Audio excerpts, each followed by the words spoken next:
A Ukrainian MiG-29 pilot who goes by the call sign Juice has been giving interviews to media outlets about how Ukrainian aircraft and air defense systems have managed to keep the Russians in abeyance for over a month now.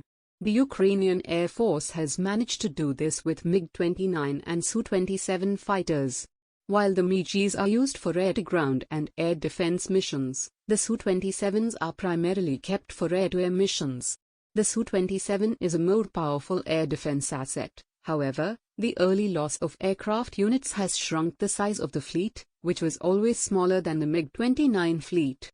A typical air defense mission of a MiG-29 involves patrolling an area in search of an aerial threat, free hunting, or sometimes just pushing the enemy aircraft outside the area.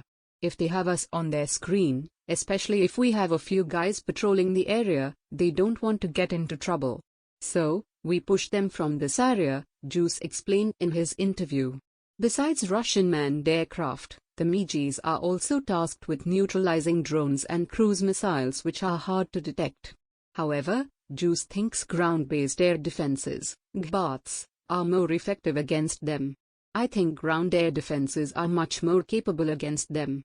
They have a lot of kills of cruise missiles every day.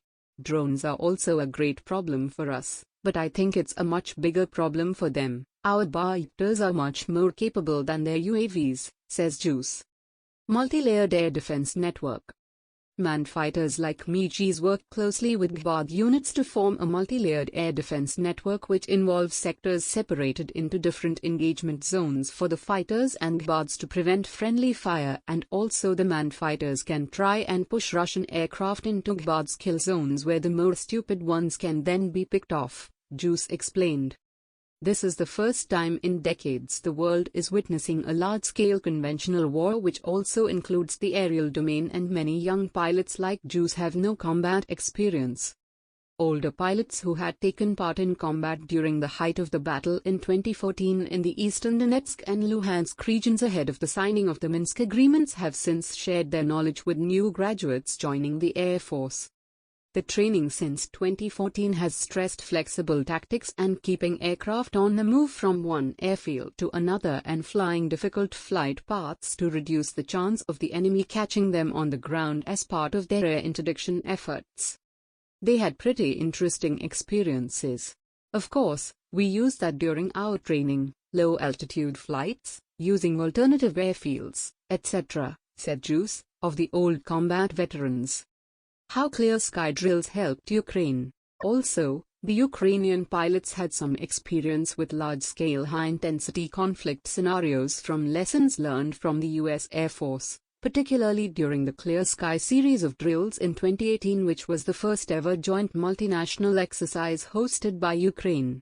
During Clear Sky, the MiG-29s and Su-27 sparred with the F-15 CS of the California Air National Guard's 144th Fighter Wing, wherein the F-15s replicated the tactics and performance of Russian Su-30 and Su-35's flanker fighters.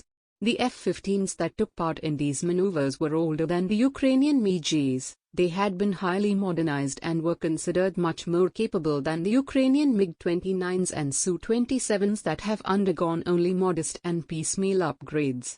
Even still, the Ukrainian pilots were sometimes pretty successful, just using our flexibility and creation of non-standard decisions, Juice recalled.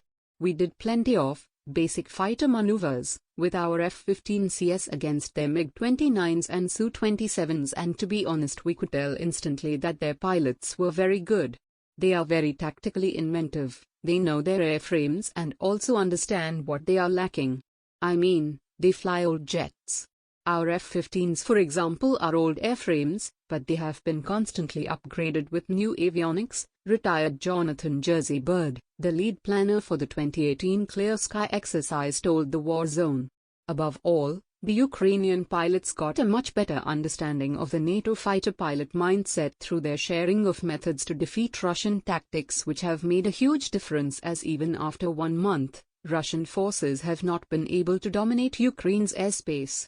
The various tactics and techniques used by the Ukrainian Air Force in this war remain classified for obvious reasons, but surely the war has reset the bar on a wide range of established air combat doctrine and dogma. The Ukrainians are defining modern warfare, Jersey told Coffee or Die.